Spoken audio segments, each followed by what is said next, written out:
Let me remind you once again that we will have a briefing with Lyudmyla Denisova. This is our ombudswoman, the Commissioner of the Verkhovna Rada of Ukraine for Human Rights. Lyudmyla, I would like to start with a piece of news published by Ukrainian mass media yesterday. We got the information that Russian invaders are kidnapping Ukrainian women and children from the occupied territories to Russia on a forceful basis. Could you tell more about this?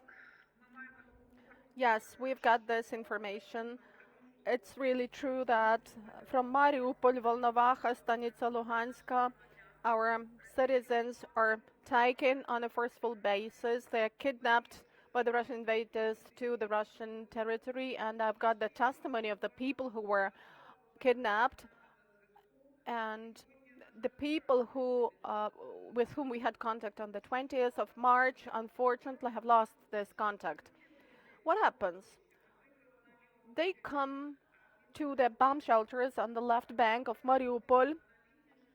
That was an old lady, almost 92 years old, and a woman, a wife and a husband, 60 years of age, and they were forced. They and some people who were staying together with them were forced to go on a bus, and this lady was bedridden. She had to be taken there forcibly, and they were taken by a bus to Tahanrog. That happened on the 12th of March. And then on the 13th and the 14th of March, the representatives of the Federal Security Service were communicating, so to say, with them, demanding some evidence about the Ukrainian army men. And they said that they were just civilians willing to live in peace and quiet, and they didn't know anything. Then they were taken to the railway station and brought by train to Suzdal, Volodymyr region. There they were placed again in some premises, and on the 20th of March, that was the last point of our contact with them. But today, this is happening on a daily basis. And if we trust the Russian Federation, they have confirmed today their awful data that 402,000 people have been taken from Ukraine to the Russian Federation. 2,000. They are kept first in some camps in Donetsk region, and then they are taken to the Russian Federation using different means. And then the people who seem not to have any relatives in the Russian Federation are taken to the filtration camps. Those who agree to work get the certificate that they cannot leave Russia for 2 years, and the places are absolutely different. This is Omsk, Tomsk, and we have the evidence that people are also being taken to Sakhalin. This is definitely the violation of Articles 3 and 34 of the Geneva Convention about the protection of civilians during the wartime, and Article 9 of the International Covenant on Political and Civil Rights, and Article 5 of the European Convention on Human Rights.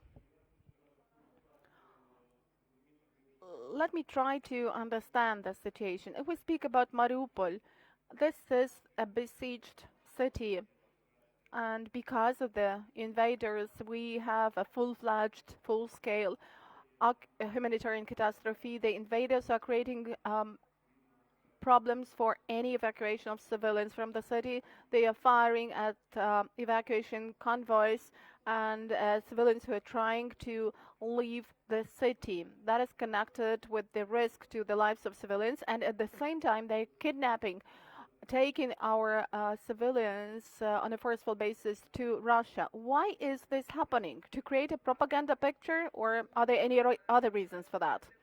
Well, first of all, this is in order to create a propaganda picture, because the right bank part of Mariupol is the part which we all together trying to evacuate. But as far as the left bank part of Mariupol is concerned, we don't have any access to that part, and the invaders are creating those humanitarian convoys and taking civilians abroad to Russia trying to show that, you see, Ukraine has left its civilians and we are trying to help them to take them to the Russian Federation on a forceful basis. People cannot tell anything. You understand? Elderly people and children cannot do anything about that. They themselves claim that they have taken away 402,000, and out of them, 84,000 are children. Either it's a propaganda picture and that's not true. I mean, the figure is not true, but probably it's true. We are indignant about the fact that they are taking our people there and the people are in danger with no food, with no water. They have to sleep on some boards, like the family that provided testimony to us. They sleep in some kindergarten's premises on some boards, plywood boards. And you understand, it's a bedridden woman, 92 years of age, and we don't know how many such people we have there. Here is the question from the audience.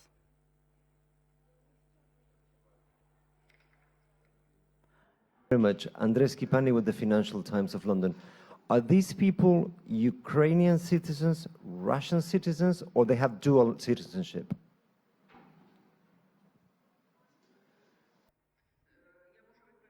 Yeah, I may answer. These are the citizens of Ukraine who lived in the territory of Ukraine, which was government controlled. This doesn't mean that they are taking away the citizens who were staying in the territory that used to be under occupation. No, this is Volnovakha, Stanitsa, Luhansk residents. The cities, the towns that were government controlled, that's why they're Ukrainian citizens.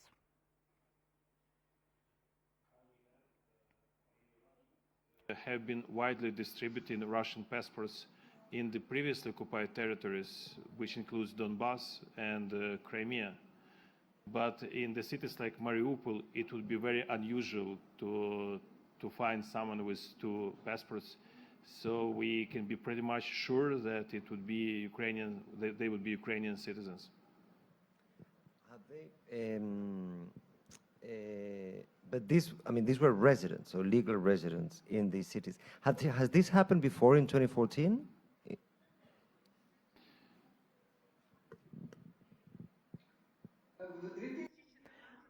In 2014, at first, when it was only aggressive military actions, they made some attempts to kidnap our civilians and children, in particular, taken from some boarding schools or children's home shelters. But we coped with this situation. We got our citizens back in 2015 to Ukraine. But then, as Andriy Shevchenko has been rightfully saying, they were trying to give Russian passports on a compulsory basis to the residents of Ukraine that resided in the territories under temporary occupation. And it was before the pending election, because they had to participate in the election to the Russian Duma. And more than 700,000 of such passports were issued, were given. But that is a separate part. And now what they are doing, they are kidnapping people from the territory which was not occupied by the Russian invaders over these 8 years. This was the government, Ukrainian government controlled territory. And definitely these are our citizens, the citizens of Ukraine who lived in the free Ukrainian territory, in the part that was government controlled. Allow some time for the translation, and you can go ahead. Okay. Tonia Mastrobuoni with the Italian newspaper La Repubblica. Could you tell us again the exact figures? Did I understand well, 4,200? Or, and how many children, how many women are among them? And where are they taken most? You spoke about Mariupol, so are they taken mostly out of Mariupol, or could you tell us all the spots where they are taken off? Second question, how are they treated by the Ukrainian government? So is there a negotiation with Russian because they are considered like political prisoners?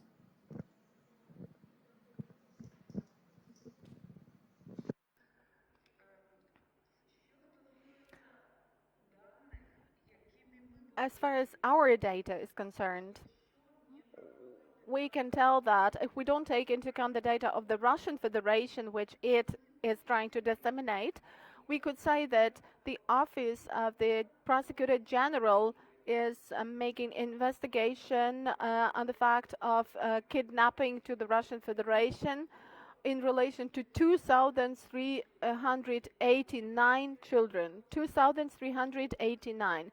This is the figure which we know for sure, and the fact has been recorded and there is an investigation. But as far as the data disseminated by the Russian Federation is, they are officially claiming that they have taken from the Ukrainian territory, all in all, from Donbass and territory and from Ukraine, 402,000 people, and this figure includes more than 84,000 children. That is their data, the data of the Russian Federation, and we cannot state that the data is either true or false, but we can assume that they are really kidnapping people because we have the testimony of people who gave us calls and told that they are being taken somewhere. They informed about the places to which they have been taken, and they also tell that a lot of other people are staying together with them, and they are brought to different directions. For example, they had to leave the train in Suzdal. 30 people were left in Suzdal, but the other people went further into the Russian territory, and nobody knew what the point of destination would be. First of all, they are taken from Donetsk and to Donetsk and Luhansk regions, from their territories which are now under occupation. This is Volnovakha, Stanitsa Luhanska, and Mariupol. These are the hotspots. We know for sure, and we have the data and the testimony of people that they have been taken from those territories. That's why I'm telling you only about the facts which I can confirm, for which I have some evidence. As far as the authorities and the negotiations are concerned, definitely the government is taking care of this issue. We are recording this as a war crime, and I, as the ombudsman, twice a day pass this data to the High Commissioner for Human Rights for them to involve all the possible levels of influence on the Russian Federation to first clarify the circumstances under which these people were taken away, the number of people kidnapped, and then we could have negotiations. But the government is arranging its own negotiations, and I'm sure that the government is really doing all it can to get our citizens back. Ще запитання в залі. Прошу. Here is another question in the room. Welcome. Konstantin Konovalov, Katapulta Journal, Germany. You have mentioned that there is an investigation launched and the criminal proceedings have been launched, but what about the crime stated there? What article? Is it kidnapping or what is it? Well, I think that this issue should be readdressed to the Prosecutor General because they are in charge of criminal of crimes, but we may clarify it and give the information to Andriy Shevchenko. And of course, compulsory taking of civilians across the state border is the violation of the rules of the war determined by the international conventions. This is definitely a war crime, but as far as its qualifying is concerned, of course, we will clarify it with the Prosecutor General. Do we have any other questions in the room? You're welcome. This will be the last question. 2 questions. Italy from newspapers, the Corriere della Sera. How can you verify this information? Do they come from civilians? Do they come from soldiers? How did you connect?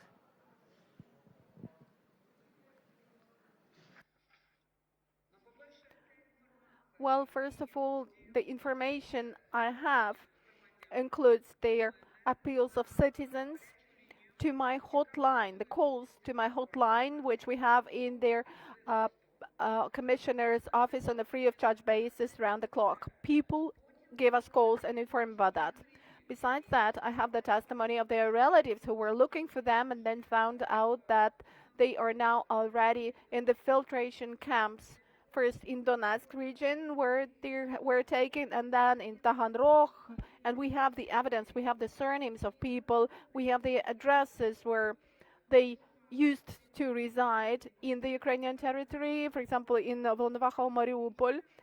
That is the testimony of specific individuals. But as far as the figure voiced by me is concerned, 402,000, this is the official information of the Russian Federation via its information media.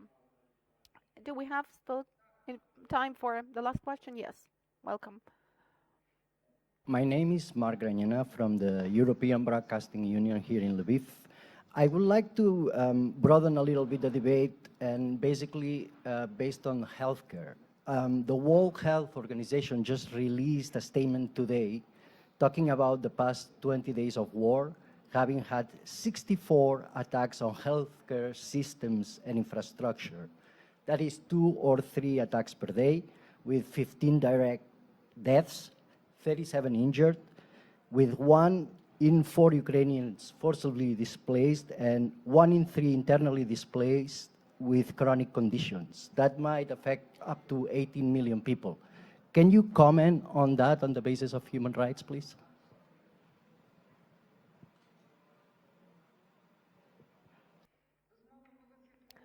Definitely, we are detecting the number of destroyed healthcare facilities using official sources. How many buildings, how many educational institutions, hospitals have been destroyed. We know how many people were staying there.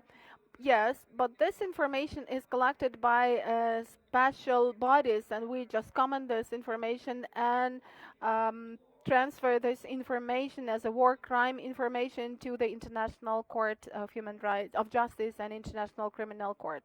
Thank you. This has been Lyudmyla Denisova, the Commissioner of the Verkhovna Rada of Ukraine for Human Rights. Thank you. And let me address all the journalists. Freedom, stand with Ukraine.